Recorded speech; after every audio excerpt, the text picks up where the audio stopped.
¿Qué son las proteínas? Las proteínas son los materiales que desempeñan un mayor número de funciones metabólicas y reguladoras en la célula de todos los seres vivos. Por un lado, forman parte de la estructura básica de los tejidos como músculos, tendones, piel, uñas, etc.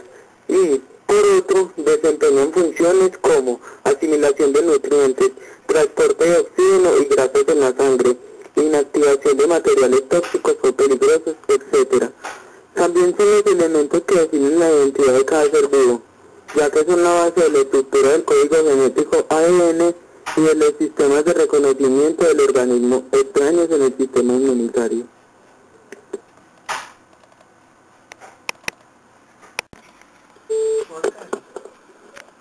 Son macromoléculas orgánicas, constituidas básicamente por carbono, hidrógeno, oxígeno y nitrógeno, aunque pueden contener también azufre y fósforo, y en menor proporción hierro, cobre, magnesio y yodo. Estos elementos químicos se agrupan para formar unidades estructurales llamados aminoácidos, a los cuales podríamos considerar como los ladrillos de los edificios moleculares proteicos. Se clasifican de forma general en holoproteínas y heteroproteínas, según estén formadas respectivamente, solo por aminoácidos o bien por aminoácidos más otras moléculas o elementos adicionales no aminoácidos. ¿Qué son los aminoácidos? Son sustancias cristalinas casi siempre de sabor dulce. Los aminoácidos son las unidades elementales constitutivas de las moléculas denominadas proteínas. Son pues, y en muy elemental símil, los ladrillos con los cuales el organismo reconstruye permanentemente sus proteínas específicas consumidas por la sola acción de vivir. Los alimentos que ingerimos nos proveen proteínas, pero tales proteínas no se absorben normalmente en tal constitución, sino que, luego de su desdoblamiento, causado por el proceso digestivo, atraviesan la pared intestinal en forma de aminoácidos o cadenas cortas de péptidos. Esas sustancias se incorporan inicialmente al torrente sanguíneo y, desde allí, son distribuidas hacia los tejidos que las necesitan para formar las proteínas consumidas durante el ciclo vital. Kevin, ¿y usted qué sabe de los aminoácidos? Se sabe que de los 20 aminoácidos conocidos proteicos, 8 resultan indispensables o esenciales para la vida humana y 2 resultan semi-indispensables. Son estos 10 aminoácidos los que requieren ser incorporados al organismo en su cotidiana alimentación y con más razón en los momentos en que el organismo más los necesita. En la difusión o enfermedad, los aminoácidos esenciales más problemáticos son el triptófano, la lisina y la metionina. Es típica su carencia en poblaciones en las que los cereales o los tubérculos constituyen la base de la alimentación. Los déficits de aminoácidos esenciales afectan mucho más a los niños que a los adultos. Hay que destacar que si falta uno solo de ellos, aminoácido esencial, no será posible sintetizar ninguna de las proteínas en la que sea requerido dicho aminoácido. Esto puede dar lugar a diferentes tipos de desnutrición, según cuál sea el aminoácido limitante. Necesidades diarias de las proteínas. La cantidad de proteínas que se requieren cada día es un tema controvertido, puesto que depende de muchos factores. Depende de la edad, ya que en el periodo de crecimiento las necesidades son el doble o incluso el triple que para un adulto, y del estado de salud de nuestro intestino y nuestros riñones, que pueden hacer variar el grado de asimilación o las pérdidas de nitrógeno por las heces o la orina. También depende del valor biológico de las proteínas que se consuman, aunque en general todas las recomendaciones siempre se refieren a proteínas de alto valor biológico. Si no lo son, las necesidades serán aún mayores. En general, se recomienda unos 40 a 60 gramos de proteínas al día para un adulto sano. La Organización Mundial de Salud y la RDA.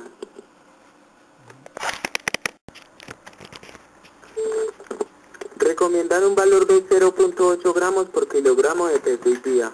Por supuesto, Durante el crecimiento, el embarazo o la lactancia, estas necesidades aumentan. Keynes, ¿cuál es el máximo de proteínas que podemos ingerir?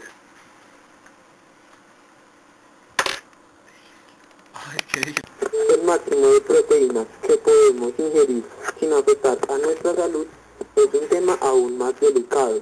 Las proteínas consumidas en exceso que el organismo no necesita para el crecimiento o para el recambio proteico se queman en las células para producir energía. A pesar de que tiene un rendimiento energético igual al de los glúcidos, unas 4 calorías por gramo, su combustión es más compleja y dejan residuos metabólicos, como el amoníaco, que son tóxicos para el organismo.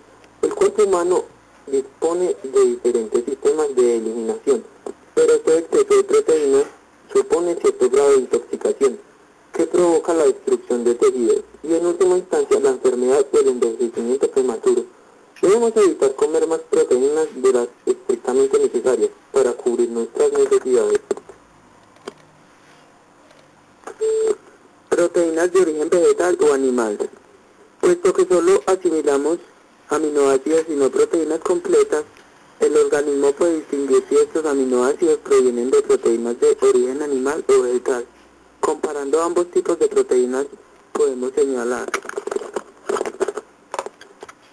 las proteínas de origen animal son moléculas mucho más grandes y complejas, por lo que contienen mayor cantidad y diversidad de aminoácidos. En general, su valor biológico es mayor que las de origen vegetal. Como contrapartida, son más difíciles de digerir, puesto que hay mayor número de enlaces entre aminoácidos por romper.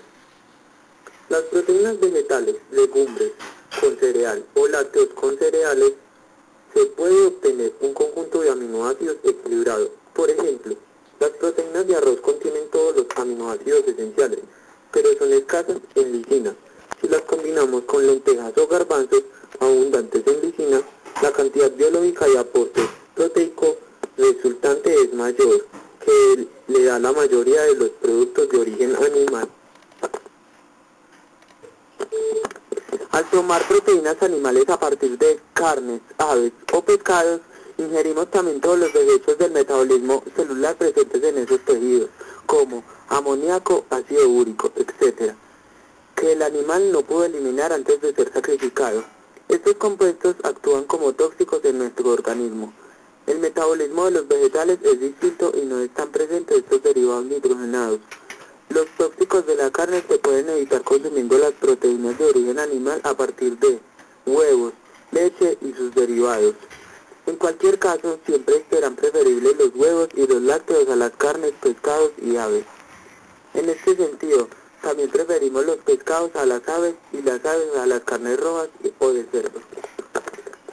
La proteína animal suele ir acompañada de grasas de origen animal, en su mayor parte saturadas. Se ha demostrado que un elevado aporte de ácidos grasos saturados aumentan el riesgo de padecer enfermedades cardiovasculares. En general, se recomienda que una tercera parte de las proteínas que comamos sean de origen animal, pero es perfectamente posible estar bien nutrido solo con proteínas vegetales. Eso sí, teniendo la precaución de combinar estos alimentos en función de sus aminoácidos limitantes. El problema de las dietas vegetarianas en Occidente suele estar más bien en el déficit de algunas vitaminas, como la B12, o de minerales como el hierro. Funciones. El mayor grupo lo constituyen las enzimas, que son los biocatalizadores de todos los procesos químicos que tienen lugar en los seres vivos. Las enzimas, en su gran mayoría, son específicas para cada reacción, de ahí su gran número. Como son catalizadoras, actúan disminuyendo la energía de activación, combinándose con los reaccionantes para producir un estado intermedio con menor energía de activación que el estado de transición de la reacción no catalizada. Una vez formados los productos de la reacción, la enzima se recupera. ¿Qué son las enzimas y cómo actúan?